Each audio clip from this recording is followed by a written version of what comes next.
யாழ் சாவகச்சேரி நகரசபையின் பாதீடு 11 மேலதிக வாக்குகளால் நிறைவேற்றப்பட்டுள்ளது.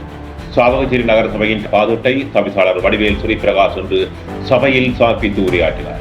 அதனைத் தொடர்ந்து பாதீடு தொடர்பான வாத பிரதிவாதங்கள் இடம்பெற்றன. இதன்போது பாதீட்டுக்கு ஆதரவாக 14 உறுப்பினர்கள் வாக்களித்தனர். தமிழரசு கட்சியின் 6 உறுப்பினர்களும், அகில இலங்கை தமிழ் காங்கிரசின் 5 உறுப்பினர்களும், ஜனநாயக தமிழ் தேசிய கூட்டமைப்பின் 2 உறுப்பினர்களும், ஈழ மக்கள் ஜனநாயக கட்சியின் 1 உறுப்பினரும் ஆதரவாக வாக்களித்திருந்தார்கள். எதிராக தேசிய மக்கள் சக்தியின் 3 உறுப்பினர்கள் வாக்களித்திருந்தனர். 18 உறுப்பினர்களை கொண்ட சாவகச்சேரி நகரசபையில் அகில இலங்கை தமிழ் காங்கிரசின் 6 உறுப்பினர்களில் 1 உறுப்பினர் நீதிமன்ற உத்தரவின் பேரில் நீக்கப்பட எஞ்சியிருந்த 5 உறுப்பினர்களை கொண்டும், ஜனநாயக தமிழ் தேசிய கூட்டமைப்பின் 2 உறுப்பினர்களை கொண்டும் குலுக்கல் முறை மூலம் ஆட்சி அமைக்கப்பட்டது. அதன் அடிப்படையில் அகில இலங்கை தமிழ் காங்கிரசின் வடிவேல் ஸ்ரீபிரகாஷ் தவிசாளராகவும், ஜனநாயக தமிழ் தேசிய கூட்டமைப்பின் ஞானப்பிரகாசம் கிஷோர் உபதவிசாளராகவும் தெரிவு செய்யப்பட்டிருந்தார்கள். இந்த நிலையில் இன்றைய தினம் சமர்ப்பிக்கப்பட்ட பாதீடு மேலதிக 11 வாக்குகளால் நிறைவேற்றப்பட்டுள்ளமை குறிப்பிடத்தக்கது. எங்களுடைய சாவகச்சேரி நகராட்சி மன்றத்தில் 26ஆம் ஆண்டுக்கான எதிர்பார்க்கப்படும் மொத்த வருமானம் 204 மில்லியன் 5,33,898 ரூபாய் ஆகவும் எதிர்பார்க்கப்படுகின்றது. மொத்த செலவினம் 204 மில்லியன் 5,28,663 ஆகவும் இருக்கின்றது. ஆகவே செலவிலும் கூடிய வருமானமாக 5,235 ரூபாய் உள்ளது. மொத்த வருமான மதிப்பீட்டில் அரச நன்கொடை வருமானம் 63 மில்லியன் 3,81,398 ரூபாய் காணப்படுகிறது.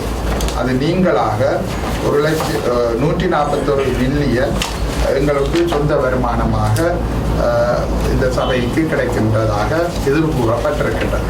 நான் சில பிழைகளை நான் சுட்டிக்காட்ட விரும்புகின்றேன். இந்த சபைக்கு நான் ஏன் இந்த பாதத்தை எதிர்க்கின்றேன், இந்த பாதத்துக்கு என்னால் உங்களுக்கு ஆதரவு வழங்க முடியாது என்பதற்கு நான் சில காரணங்கள் தெரிவிக்க வேண்டும்.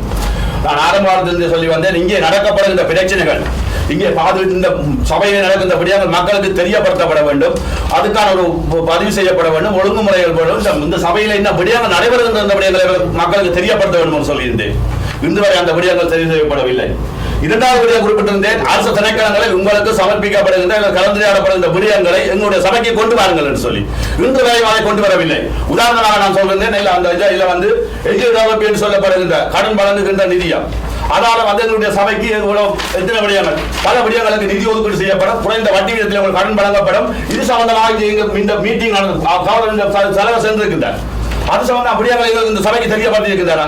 அவர் சொல்லுகின்றார், நான் இந்த விடயம் கேட்டிருந்தேன், இந்த உறுப்பினர்களுக்கு தெரியப்படுத்த நான் நேரடியாக கேட்டிருந்தேன், அதை அவர் தெரியப்படுத்தவில்லை. நான் அவர் சொன்னார் வட்டி வீதம் கூட நாங்க முடியும், நீங்க முடிவெடுக்க முடியாது, எந்த விடயத்திற்கும் நான் இந்த நீங்க முடிவெடுக்க முடியாது. இந்த சபையில இந்த விடயம் நீங்க கொண்டு சொல்லி இருக்கிறீர்கள், 18 பேர் இருக்கிறார்கள், அதை சொல்லுங்க. உங்களுக்கு எந்த விடயம் கூட தெளிவுபடுத்தப்படவில்லை. நீங்கள் அமைதியாக இருக்கிறீர்கள், ஆனால் நாங்கள் சரியான முறையில் இந்த நகரத்துக்கு என்ன அமைதி செய்ய வேண்டும் என்ற நோக்கத்தோடு தான் நாங்கள் இன்றைக்கு இருக்கின்றோம். நான் யாரையுமே எதிர்க்கவில்லை. உண்மையிலே நம்முடைய கடந்த கால சபையில் இருந்தவர்களுக்கு தெரியும், நான் யாரையும் ஊரம் கட்டவில்லை. சபையில் இருந்தவர்களை கேட்கவும், இந்த விராத உறுப்பினர்களை கேட்கவும், நான் நடுநிலைமையாக எந்த உறுப்பினர்களும் பாதிக்கப்படக்கூடாது என்ற வகையில் தான் நான் செயல்பட்டவர். கட்சி வேலைகளுக்கு அப்பால் இந்த சபை உறுப்பினர்களுடைய சபை நடவடிக்கைகள் எவ்வாறு அமைய வேண்டும் என்று நாங்கள் செயல்பட்டவர்கள், யாரையும் புறந்தள்ளவில்லை. அன்றைக்கு இருந்தவர் இந்த பவுலினா விராத உறுப்பினராக இருந்தவர். அன்றைக்கு அவருக்கு நிதி ஒதுக்கீடு கிடைக்கவில்லை என்று அவர் ஆதங்கப்படுகின்ற பொழுது அவர்களுக்கு வழங்கப்பட வேண்டும் என்று சொல்வதற்கு நான் அதே பவுலினா இன்றைக்கு சொல்கின்றார் வட்டாரத்துக்கு ஒதுக்கிவிட்டால் போதும் என்று. இந்த இப்படியான அரசியலுக்கு நான் செயற்படவில்லை, நான் அந்த அளவுக்கு நான் பெறவில்லை. அப்படி சொல்லப்பட்ட போது இன்றைக்கு பாருங்கள், இந்த கலாச்சார மண்டபம் எப்படி கட்டப்பட்டது, இப்படியான ஒரு கிராண்ட் கட்டப்பட்டது. உங்களுக்கு தெரியுமே, ஒவ்வொரு வீதம் போட்டு ஒவ்வொரு கடத்தொகை பாருங்கள், ஒரு கடத்தொகைக்கு எவ்வளவு காசு, உங்கள் காணி வாங்குறதுக்கு எவ்வளவு வட்டி வீதம், எல்லா விடயங்களுக்கும் அரசாங்கம் கடந்திருது. உங்களுக்கு நீங்க சாதாரணமாக கட்டலாம். உதாரணத்துக்கு நீங்க எங்களுக்கு சோழப்பள்ளி இந்த மின்சார சபைக்கு எவ்வளவு உங்களோட மாதம் மின்சார கட்டணம் கட்டப்படுது இன்றைக்கு கேட்டா சொல்லுங்க, ஒரு மாசம் சொல்லுங்க, ஒரு இந்த மாசம் கடைசி பில் உங்களுக்கு எவ்வளவு இருக்கு, மின்சார பில்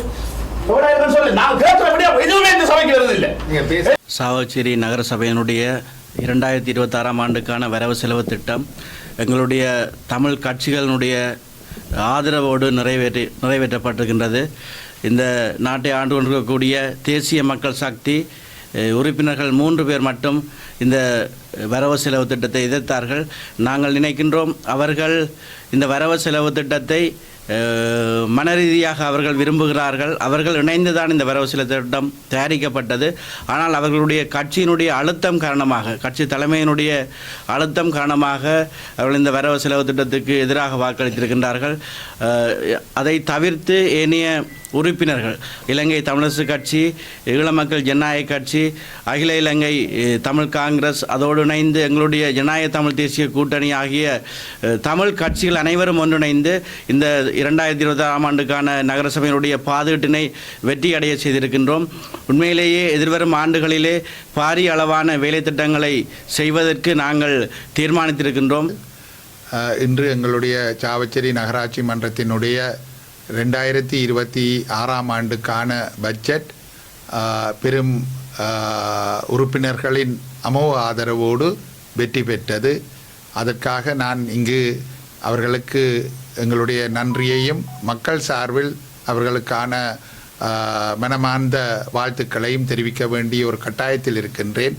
மிக முக்கியமாக எங்களுக்கு ஆதரவாக எங்களோடு கூட்டாட்சியை நடத்தி கொண்டிருக்கின்ற எங்களுடைய ஜனநாயக தமிழ் தேசிய கூட்டணி கட்சியும், அதனோடு எங்களுக்கு அன்று தொட்டு இன்று வரையும் ஆதரவை வழங்கி கொண்டிருக்கின்ற எங்களுடைய தமிழரசு கட்சியினுடைய உறுப்பினர்களுக்கும் நான் மிகுந்த கடமைப்பட்டவனாகவும் நன்றியுடையவனாகவும் இருக்க வேண்டும். இதற்குள் எங்களுடைய ஈழ மக்கள் ஜனநாயக கட்சியினுடைய ஒரு அங்கத்தினருடைய ஆதரவும் அமோகமாக எங்களுக்கு இருந்தது என்பதை நான் இந்த இடத்தில் சுட்டிக்காட்ட விரும்புகின்றேன்.